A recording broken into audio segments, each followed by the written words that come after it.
లక్ష్మీదేవి త్రిమూర్తులలో ఒకరైన మహావిష్ణువు భార్య. దేవతలందరికీ ఉన్నట్టే లక్ష్మీదేవికి అనేకమైన పేర్లు, అష్టోత్తర శతనామ స్తోత్రం, సహస్రనామ స్తోత్రం వంటివి ఉన్నాయి. లక్ష్మీదేవిని సంబోధించే నామాలలో పేరెన్నిక గన్నవి కొన్ని: లక్ష్మి, శ్రీ, సిరి, భార్గవి, మాత, పలుకుతేనెల తల్లి, నిత్యానపాయిని, క్షీర సముద్ర రాజతనయ, పద్మ, పద్మాక్షి, పద్మాసన, కమల, పద్మప్రియ, రమ, ఇందిర మొదలైనవి. మహాలక్ష్మి సిరి సంపదలకు అధిదేవత, జీవన సౌభాగ్యానికి దివ్య ప్రతీక. సృష్టికి కారణభూతమైన ఆద్య పరాశక్తిని మన ప్రాచీన మహాద్రష్టలు సుమనోజ్ఞ రూపాల్లో చిత్రించి ఆరాధించారు. ఆ శక్తి మహిమలను, దివ్యత్వ శోభలను అనేక దేవతామూర్తులుగా మలచారు. ప్రతి రూపం ఒక దివ్య సంకేతం, ప్రతి సంకేతం వెనుక ఒక రహస్య సందేశం గోచరిస్తుంది. మహాలక్ష్మిగా మనకు కనిపించే దేవి హిరణ్యవర్ణంలో భాసించే మధుర మోహనమూర్తి. ఆమె చతుర్భుజాలతో పూర్ణ వికసిత పద్మంపై ఆసీనురాలై ఉంటుంది. ఆమె హస్తంలో ఒక పద్మం మొగ్గ రూపంలో ఉంటుంది.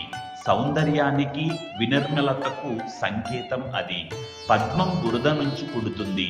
మనలో ఏ వాతావరణ పరిస్థితుల్లోనైనా వికసించే అపరిమిత శక్తికి అది సంకేతం. మహాలక్ష్మి చుట్టూ నీరు ఆవరించి ఉంటుంది. ఈ నీరు జీవనానికి సంకేతం. ఈ నీరు నిత్య ప్రవాహశీలమై ఉంటుంది. అలా ప్రవహించకపోతే అది నిల్వ ఉండి పాడైపోతుంది. ధనం కూడా ప్రవహిస్తూ చలామణి అవుతుండాలి. ఈ ధన ప్రవాహాన్ని ఆపి ధనాన్ని కూడబెట్టేవారు ధనం, జీవితం అంటే ఏమిటో అర్థం చేసుకోలేరు. ఆరోగ్యప్రదమైన ఆర్థిక వ్యవస్థ వెనుక కీలక రహస్యం చలామణి అనే విషయాన్ని గుర్తుంచుకోవాలి.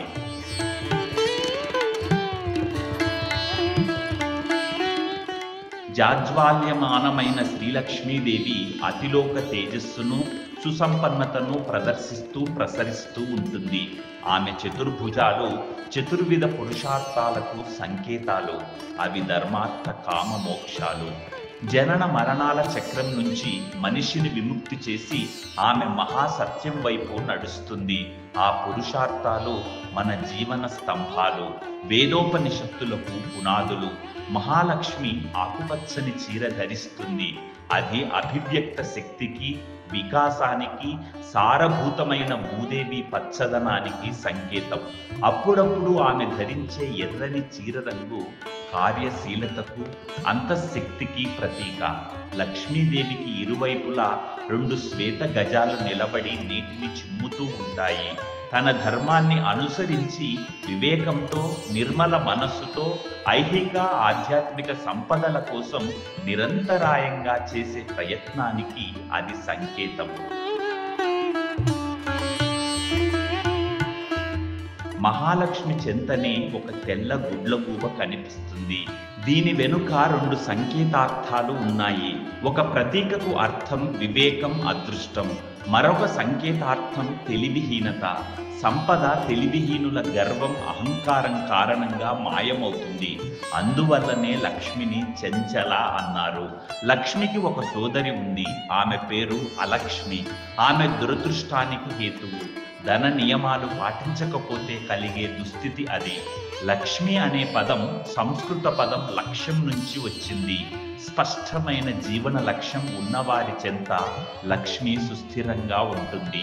లక్ష్మీ పూజకు సాయం సమయం అనువైనది.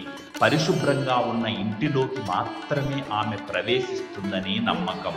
మనస్సు, ఆత్మ సామరస్య, సౌందర్య ప్రాభవంతో వెలుగుచున్న చోట ఆలోచనలు, సంవేదనలు, సామరస్య సౌందర్య మాధుర్యాలతో విలసిల్లే చోట జీవితం, పరిసరాలు, కదలికలు, మన బాహ్య చర్యలు అతిలోక రమణీయతతో శోభిల్లినప్పుడు శ్రీ మహాలక్ష్మి శాశ్వతంగా ఉండిపోతుందని చెబుతారు. ఆమె అడుగు పెట్టిన చోట అద్భుతావహ ఆనంద స్రవంతులు పొంగి ప్రవహిస్తాయి.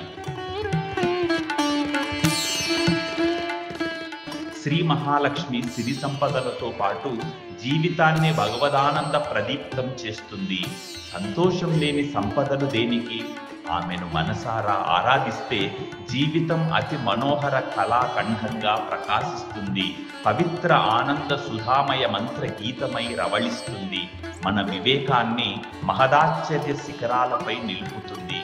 సమస్త జ్ఞానాన్ని అధిగమించే ఆనందపు అంతర్నిక్షిప్త రహస్యాలు ఆమె మనకు సమావిష్కరిస్తుంది. అపార విశ్వాసం, భక్తి ప్రపత్తులు కలిగిన వారి దృష్టిలో శ్రీ మహాలక్ష్మి సిరి సంపదలు అనుగ్రహించడమే కాదు, వ్యర్థ జీవన చక్ర భ్రమణాన్ని అమృతరస ప్లావితం చేసే దేవత. ఓం శ్రీ మాత్రే నమః.